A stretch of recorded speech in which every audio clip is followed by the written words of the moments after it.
Hi hello வணக்கம் guys, welcome back to HP mode. Okay guys, இன்னைக்கான video என்னன்னு கேட்டீங்கன்னா இந்தியா vs நியூசிலாண்டோட ரிவ்யூ பண்ண போகிறோம். இந்தியா வந்து கம்ஃபர்டபுளாக வந்து மேட்ச் ஜெயிச்சிட்டாங்க. இந்தியாவுக்கு வந்து முதல்ல வந்து நியூசிலாந்து வந்து டாஸ் ஜெயிச்சு முதல்ல வந்து இந்தியா வந்து ஃபர்ஸ்ட் டைம் வந்து பேட்டிங் வந்து இந்தியா வந்து ஆடினாங்க. எடுத்த உடனே வந்து இனிஷியலாக வந்து விக்கெட் போயிடுச்சு ரோஹித் சர்மா, சுமன் கில். அதுக்கப்புறம் விராட் கோலி வந்தார். அவர் நல்ல டச்சில் இருந்தார். போன மேட்சோட 100 வேற பாகிஸ்தான் கூட அவர் விராட் கோலி நல்ல டச்சில் இருந்தார். ஒரு வேற மாதிரி சூப்பர் மேன் கேட்ச் பிடிக்கிறாங்க நியூசிலாந்து. அவங்க ஃபீல்டிங் வந்து எப்பயுமே வந்து எந்த ICC சாம்பியன் ட்ராஃபியில் எந்த ஒரு மேட்சாக இருந்தாலும் நியூசிலாந்து வேற மாதிரி ஃபீல்டிங் பண்ணுவாங்க. ஆனால் இன்னைக்கு மோசமாக ஃபீல்டிங் பண்ணுறாங்க. இந்தியன் ஃபேன்ஸ்லாம் வந்து தலையில தான் கையில் வச்சுக்கிறாங்க. விராட் கோலி அவர் வந்து நல்ல ஷாட் தான் ஆடினாரு. கொஞ்சம் பாட்டம் ஆஃப் த பேட்டில் பட்டுச்சு. சரியான கேட்ச் பிடிச்சாருங்க. கிங் பிலிப்ஸ் வேற மாதிரி, ஆனால் உண்மையிலே வேற மாதிரிங்க பிலிப்ஸ். அதுக்கப்புறம் வந்து விராட் கோலி விக்கெட் போயிடுச்சு. இனிஷியலாக 3 விக்கெட் விட்டாங்க இந்தியா. அதுக்கப்புறம் என்ன பண்ண போறாங்கன்ற வந்து ஒரு கேள்விக்குறி இருந்துச்சு. அதுக்கப்புறம் வந்து ஹர்திக் பாண்டியா, ஸ்ரேயஸ் ஐயர் ஆடினாங்க ஒரு இன்னிங்ஸ். பயங்கரமான ஒரு இன்னிங்ஸ் ஸ்ரேயஸ் ஐயர். அதுவும் நியூசிலாந்து வந்தாவே ஸ்ரேயஸ் ஐயருக்கு வந்து ஒரு பிடிச்சமான வந்து ஒரு டீம் ஆகுது. ஸ்ரேயஸ் ஐயருக்கு பயங்கரமா ஸ்ரேயஸ் ஐயர் ஆடினாரு. கொஞ்சம் டைம் எடுத்து அதுக்கப்புறம் மேக்கப் பண்ணாரு. அவர்கிட்ட வந்து ஒரு 78 ரன்னோ 79 ரன்னோ அடிச்சாரு. அதுக்கப்புறம் வந்து 259 அடிச்சாங்க 9 விக்கெட்டுக்கு. என்னதான் இந்தியா வந்து கொஞ்சம் வந்து படுமோசமா ஆடி இருந்தாலும் அதுக்கப்புறம் வந்து ஃபினிஷிங் டச் வந்து ஹர்திக் பாண்டியா கொடுத்தாரு. வேற மாதிரியான ஒரு நாக் ஆனாரு. ஹர்திக் பாண்டியா குரூசியல் 45 ரன்ஸ் அடிச்சாரு. அதுக்கப்புறம் 259 to வின்ன்ற வந்து ஒரு நிலைக்கு வந்து தள்ளப்பட்டாங்க நியூசிலாந்து ஆடினாங்க. இனிஷியலா வந்து நியூசிலாண்டுக்கும் வந்து கொஞ்சம் நல்லா பேட்ல படிச்சு அதுக்கப்புறம் வந்து வந்தாருங்க. எங்க இருந்தோ வந்தாரு Varun Chakravarthy. Out of box question mark இப்ப வருண் சக்கரவர்த்தி மேலதான்.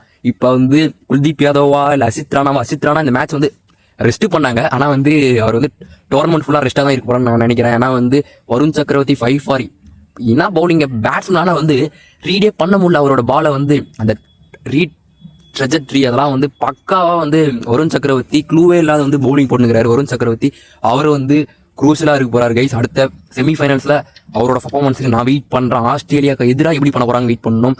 அப்புறம் வந்து பவுலிங் வந்து குல்தீப் யாதவ் என்னதான் கொஞ்சம் அடி வாங்கினாலும் குல்தீப் யாதவ் நல்லா போட்டாருங்க. யாரும் வந்து குல்தீப் யாதவ் மேல வந்து மார்க் வைக்க கூடாது. அவரோட இடம் எப்பயுமே இருக்கணும். அவர் வந்து எப்பயுமே ஒரு கேம் சேஞ்சர் குல்தீப் யாதவ்.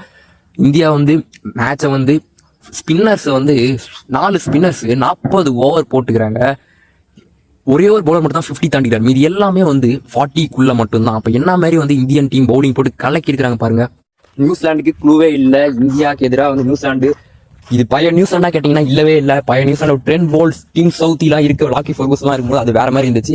இந்த டீம் வந்து கொஞ்சம் வந்து பவுலிங் அட்டாக் கொஞ்சம் வந்து வீக் தான். அதுக்கே வந்து 250 ரன்னுக்கு வந்து நிறுத்தினாங்க நியூசிலாந்து. ஆனா வந்து நியூசிலாந்துக்கு வந்து பாசிட்டிவான விஷயம் கேட்டீங்கன்னா வந்து கேங் வில்லியம்சன் நம்மளுக்கு எல்லாருக்குமே பிடிச்சமான கேங் மாமா வேற மாதிரியான ஒரு இன்னிங்ஸ் ஆனாரு. என்னதான் வந்து 106 பால் 120 பால் ஆடி இருந்தாலும் 250 தாங்க ஸ்கோர். அவர் இருக்கிற வரைக்கும் தான் கொஞ்சம் வந்து நியூசிலாண்டுக்கு வந்து ஒரு ஹோப்ஃபுல்லா இருந்துச்சு.